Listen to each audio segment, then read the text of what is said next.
Salut à tous, c'est Andawan. Aujourd'hui, on va parler des cookies en PHP.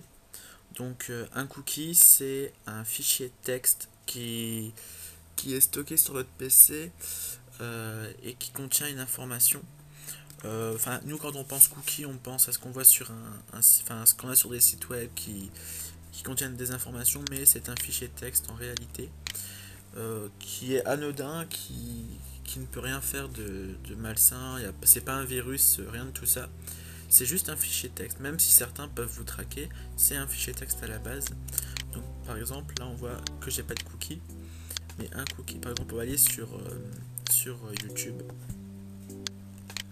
Et normalement, oui, j'ai des cookies. Donc, j'ai un cookie de Google. J'en ai même deux. Donc, par exemple, là, c'est le contenu du cookie qui s'appelle Need de Google. Il y a aussi un cookie, ou plusieurs même, de YouTube. Donc voilà, c'est des cookies. Donc un cookie, ça peut être dangereux en quelque sorte. Par exemple, pour les sites qui utilisent les cookies pour vous garder connecté, par exemple, un site peut utiliser un token, donc un bout de code unique par compte. Par exemple, une liste de caractères alphanumériques unique pour chaque membre. Et si une personne sait ça, il le met en cookie, il peut accéder à votre compte. Donc voilà. Mais un cookie à la base c'est anodin, on peut rien faire. Enfin, le cookie ne peut rien faire de malsain sur votre ordinateur. Donc on va apprendre à gérer les cookies. Donc je me souviens d'un cas sur eBuild où la personne voulait faire un jeu de rechercher un nombre mystère avec Rand, la fonction qu'on a vue dans l'épisode précédent. Donc c'est ce qu'on va faire avec les cookies, parce que Rand, le nombre généré par la fonction Rand change à chaque fois qu'on rechargera la page. Enfin, à chaque fois que le serveur, à chaque fois qu'on va demander Rand, le serveur va donner un chiffre différent. Donc on va faire ce jeu. Donc on va pas faire de formulaire. On va juste, par exemple, ça. Alors là, par exemple, on va dire Ripley NB. C'est le nombre que nous on veut tester. Ensuite, ça on va le mettre tout à la fin. Donc nous, on va générer question. Donc le nombre à générer égale un nombre aléatoire entre 1 et 10. Donc 1 et 10 pouvant être pris. Ce nombre, on va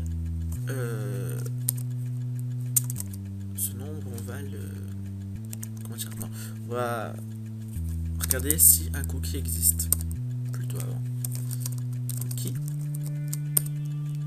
On va appeler notre cookie NB. Donc on va regarder si le cookie existe. Donc là, c'est si le cookie. Donc ça, c'est à dire exister. Et comment dire, is, donc de l'anglais et set envoyé. Donc enfin, set. Je vais vérifier d'ailleurs, je suis même pas sûr de set. Donc je vérifie vite fait la traduction. Assembler série 7 anglais et fixer installer donc installer donc voilà, je comprends avec send, excusez-moi. Donc voilà, donc si le cookie est envoyé, on va et que copie, on va mettre ça au-dessus de ça, et que S Ripley NB est égal le cookie, alors on va supprimer le cookie. C'est cookie. Donc pour un cookie plus 3600. Donc ça en dernier, c'est le temps que le cookie existera.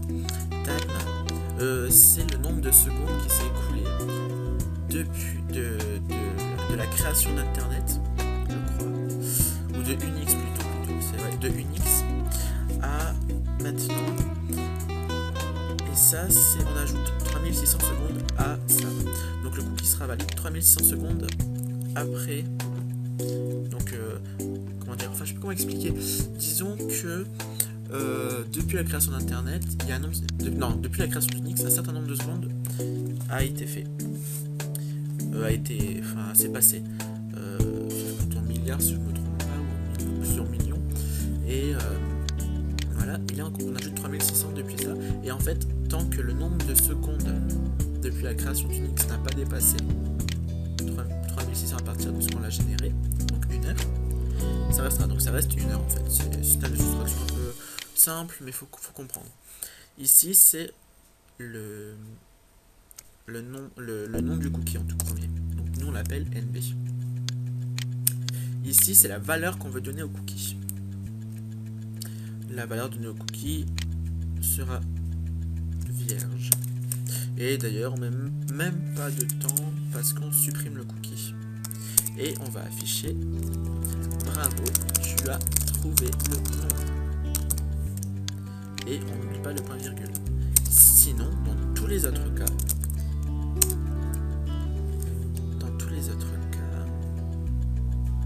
on va faire écho.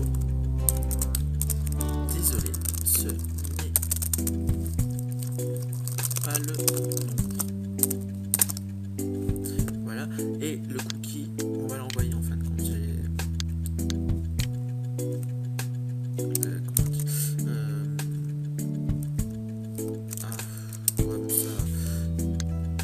Je fais un peu de la merde là. Je supprime ça. On va juste essayer de afficher perdu. Point virgule. Ici, on va envoyer le cookie. Non, on va faire un autre else if plutôt. Ça sera plus correct. Comme ça, si vous voulez le même système, il sera correct. Donc, si le cookie n'existe pas, donc quand on met un point d'exclamation devant isSet, donc est installé, ça veut dire n'est pas installé. Donc si le cookie n'est pas installé, on va l'installer. Donc set cookie, il a comme nom NB, il a comme valeur question. Donc on peut mettre une variable pour la valeur et il a comme durée 1 heure, 3600 secondes soit 1 heure. Et on va écrire le nombre à générer. Voilà. Donc on va mettre par défaut 0 qui est faux.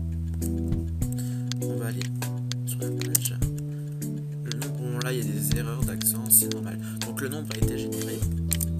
Et là on me dit que c'est perdu. Donc je vais tester un autre nombre, on marque 3. On enregistre.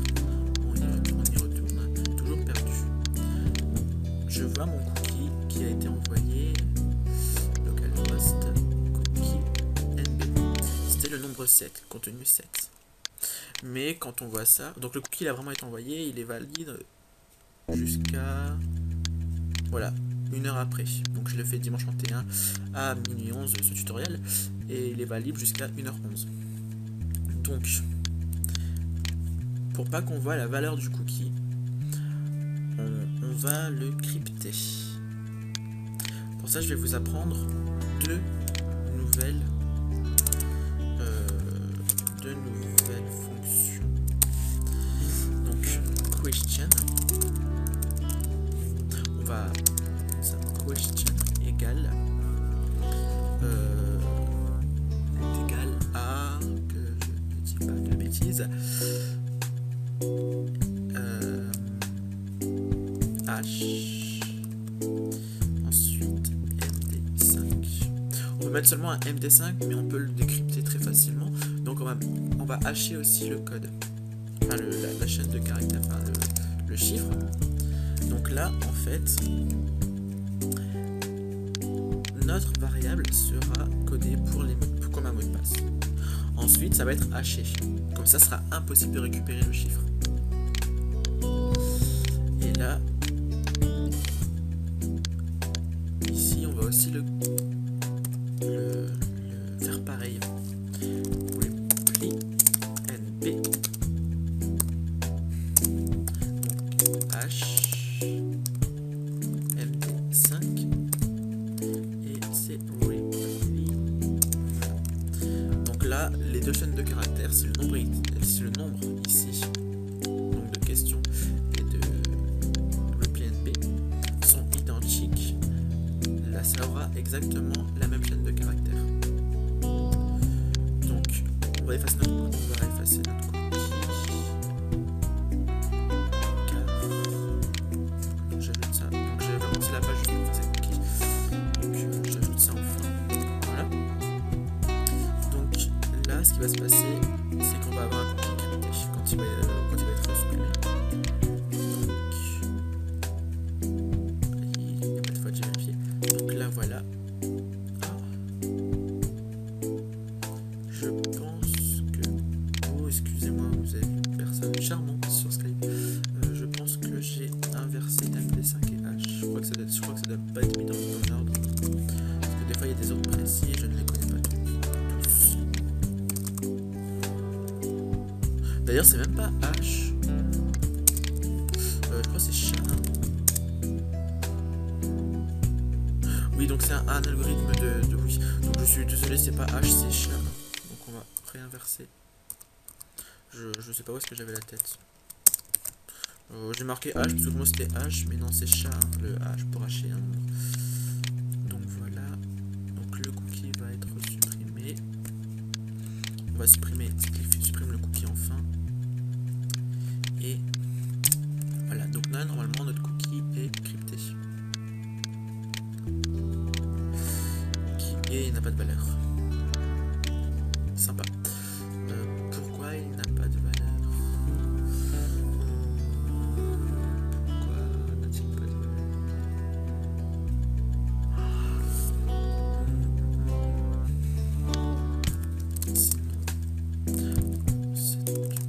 Je vais supprimer le cookie manuellement. J'ai un problème pour supprimer mon cookie. Il a juste supprimé là. À moins que... Ah donc en fait quand maintenant ça a dû changer parce qu'avant ça supprimait le cookie. Maintenant quand on met plus de time ça expire quand on quitte la navigation.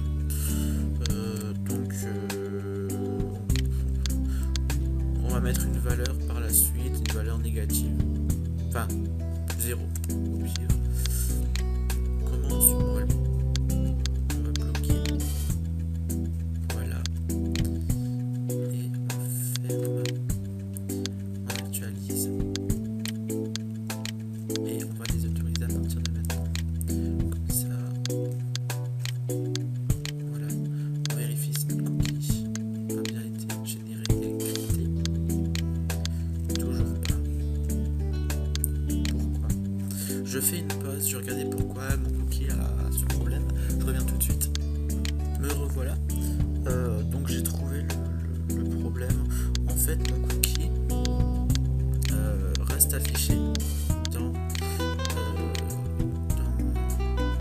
Google Chrome, mais en fait il est expiré. Donc quand je teste, ça va l'éditer. Donc par exemple là j'envoie mon cookie nombre avec 0 et 1 heure précédente aujourd'hui. Maintenant quand je génère le code, et on me dit que donc là je demande si la variable cookie nb existe, et il me répond absent, donc il n'existe pas. Donc même s'il reste affiché, il n'existe plus. On était là. Donc on génère. Donc mon nombre a été généré. Là on me dit que j'ai perdu. Et j'espère que ça marche, oui. Donc là on a quelque chose de crypté. On peut pas savoir quel nombre c'est. Donc on va tester les chiffres pour trouver le bon nombre. Donc on va tester 1. C'est pas ça. On va tester 2. C'est pas ça. 3 on l'a testé. On passe à 4. C'est pas ça. 5. c'est là que ça va être 9, le 10 même, le dernier nombre que je vais tester. Donc 6. Plus. 7. Toujours pas. 8. Toujours pas. 9. Voilà, c'était le nombre 9. Je l'avais dit 9 ou 10. Donc voilà, j'ai trouvé le nombre. Donc logiquement... Bon là, il faut que je mette time moins 3600. Mais là, mon cookie n'est plus valide. Donc on va changer. Ici. Donc ça est égal nul. Et time moins 3600. Donc là on me dit que j'ai perdu. Est-ce que mon cookie existe encore? Oui, c'est lorsque je quitte ma navigation. Je vais le resupprimer pour rejouer parce que j'avais mal fait mon script dès le début. Donc je le supprime à nouveau et normalement mon cookie doit être réinitialisé. Voilà, donc il n'existe plus. Maintenant on va rendre ce script un peu plus compliqué. Ça va être égal à sget nb. Voilà. Et on va laisser ça comme ça. Là, pourquoi? Index php slash point d'interrogation nb 0. Donc là, nb c'est variable get. Donc là on dit que c'est perdu. Donc c'est pas 1, c'est pas 2, c'est pas 3, c'est pas 4, c'est 5.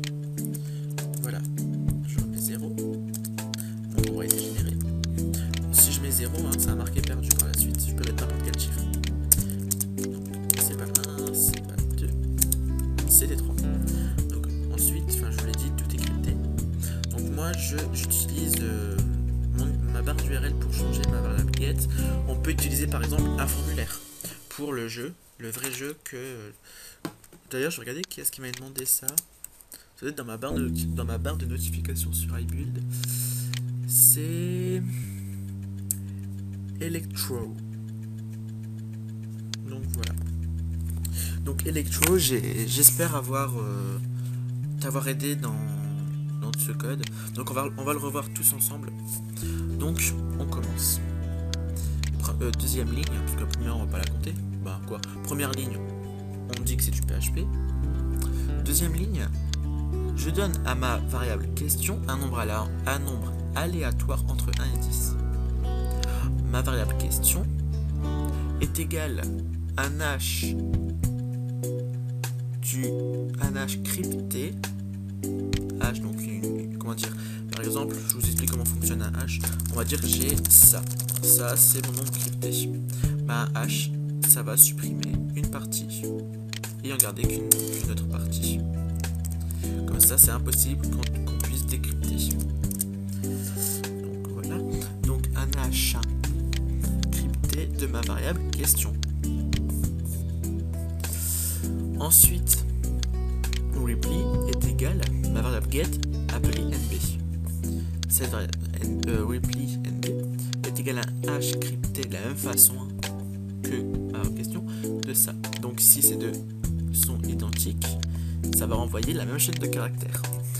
Ensuite, si la variable cookie existe et que là ce que j'ai tapé est égal au cookie, alors on supprime le cookie et on dit que on a trouvé le nombre.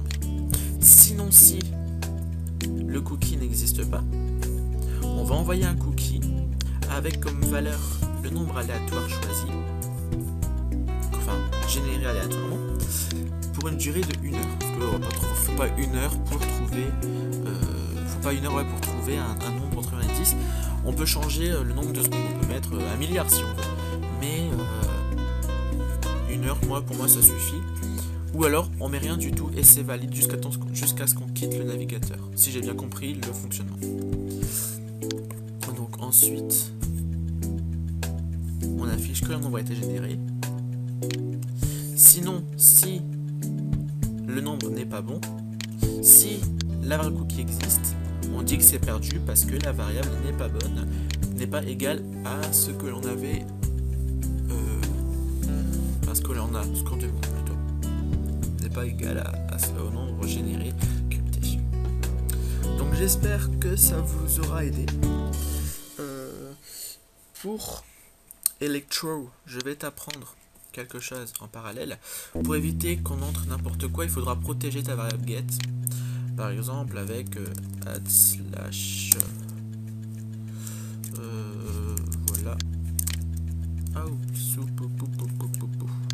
Avec add slash pour ajouter des slash pour éviter quand on code, qu'on essaie de te pirater. Il faut toujours sécuriser ses variables get et post. Surtout quand l'utilisateur choisit son contenu. Et ici, je te conseille aussi de vérifier, par exemple, if is numérique. Vérifier que ta variable reply nb est une valeur numérique. Echo. Donc, bon, sans accent, sinon ça va mettre les problèmes d'accent. Dans tous les autres cas, si c'est pas un nombre, je te conseille très vivement de donner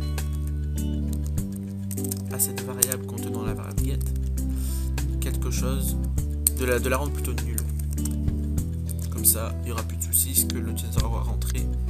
Encore je vérifie sur Skype. Voilà. Donc, par exemple, si je marque Tawan, ça marque que j'ai perdu. Est-ce que j'ai enregistré mon script? Oui. Echo mon nom détecté. Un mètre. Super pour passer. J'enregistre, je réessaye. J'ai une erreur toute bête, je pense en plus. Ouais, oublié d'un point virgule. Donc c'est très important les points virgules comme je l'avais dit dès le début.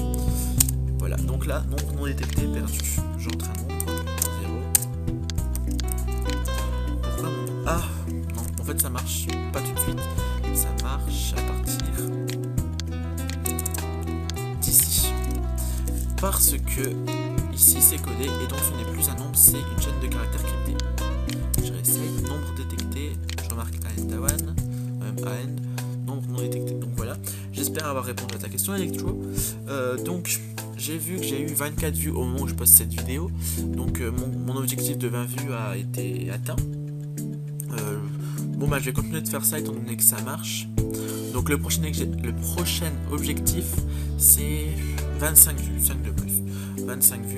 J'ai 19 abonnés, je vous remercie, ça me fait plaisir.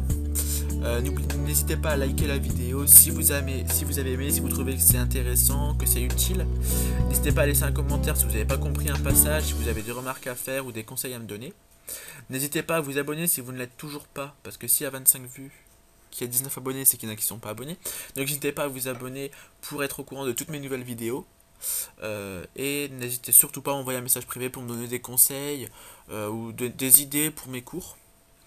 Donc je vous dis à très vite et à très vite pour un nouveau tutoriel, nouveau cours sur le PHP. Gros bisous tout le monde et tenez-vous bien.